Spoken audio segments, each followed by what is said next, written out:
So, good morning, one and all. Present here, myself, Dr. Fayyaz Sheikh, working as an assistant professor in physics, Government Institute of Forensic Science, Aurangabad. My roll number is 12.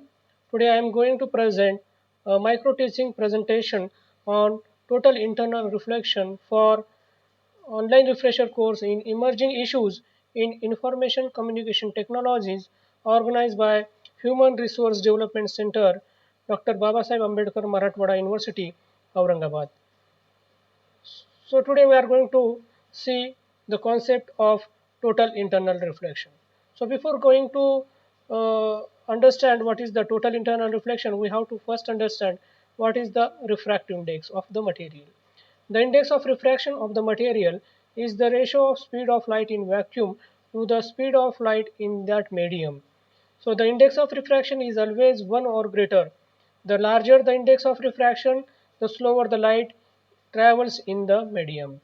The index of refraction has no unit. The variable c is constant that stands for the speed of light in a vacuum.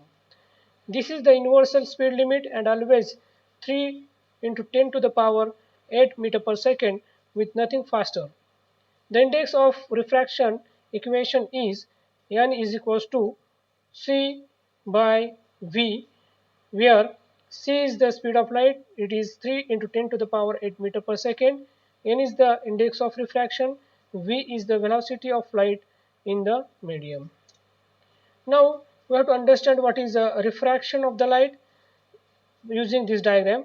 So here is the translutance medium which can transmit the light. So when the light source is placed above that medium, and here we have drawn the normal to the surface, if the ray of light is made incident on the surface, that is the boundary separating the air medium and the glass medium, on that boundary if the light ray incident at an angle of incidence I, then that light get refracted in the glass. Here, as the light is traveling from rarer medium to the denser medium, the bending of the light, that is refraction, it occurs towards the normal. So whenever the light enters from the rarer medium to the denser medium, the ray of light bend toward the normal. So here R is the angle of refraction, which will be less than angle of incidence. Now again ray of light travels to the block of the glass, and again it comes to on the boundary separating the glass and air. Now this time the ray of light enters from the denser medium to the rarer medium. So ray of light bend away from the normal. So whenever the ray of light enters from the rarer medium to the denser medium, it bends away from the normal. So this concept you have to remember. Here I2 is the angle of incidence in the at the glass air boundary, and R2 is the angle of refraction and the emergent ray we can see here. Now what is the total internal refraction? Friends, here is the diagram showing the condition for the critical angle and the total internal reflection. So this figure consists of the upper medium as a air medium and down medium is the water medium. Upper medium is the rarer medium having the refractive index N2, whereas the lower medium where the source of light has been placed is the denser medium, which is water with the refractive index N1. So total internal reflection is defined as the phenomena which occurs when the light ray travels from the more optically denser medium to less optically denser medium. So source of light has been placed in the water, and ray of light is made incident on the boundary separating the two meridii at this point, and at the angle of incidence theta 1 with the normal.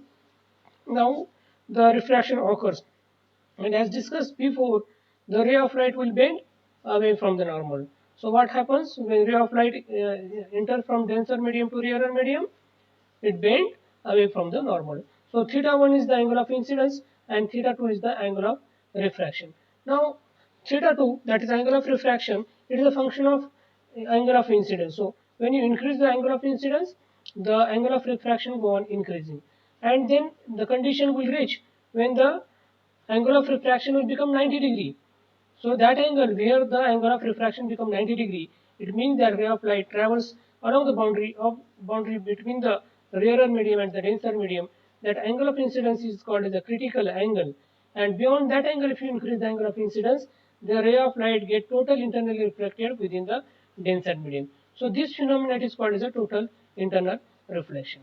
Now the formula for total internal reflection, you can see here the notations to find the formula of the total internal reflection and the critical angle. Here R is the angle of refraction, I is the angle of incidence, N1 is the refractive index of medium 1 and N2 is the refractive index of ray of light in medium 2 and theta is the angle of incidence. Now for total internal reflection we have the condition, that is angle of refraction is equal to 90 degree. Now we have the Snell's law, N1 upon N2 is equal to sin R upon sin R. So if you put the value of R here 90 degree, then R is equals to 90 degree, sin 90 degree, you know it is 1. So this formula will be N1 upon N2 is equal to 1 upon sin theta C, where this condition occurs is the critical angle, you can call it as a theta C. So sin theta C is equals to N2 upon N1. So theta C, the critical angle, it is N sin inverse of N2 upon N1. So this is the relation for the critical angle in terms of the refractive index of the rarer medium and the denser medium. So the ray of light which satisfies this condition, the ray of light will get total internally reflected. What are the conditions of total internal reflection? Following are the two conditions of total internal reflection. The ray of light moves from more dense medium to the less dense medium. The angle of incidence must be greater than the critical angle. So this phenomena is being used in optical fiber communication. So this is all about the total internal reflection. So this is the reference book used for the study of the total internal reflection. So thank you all. Have a nice day.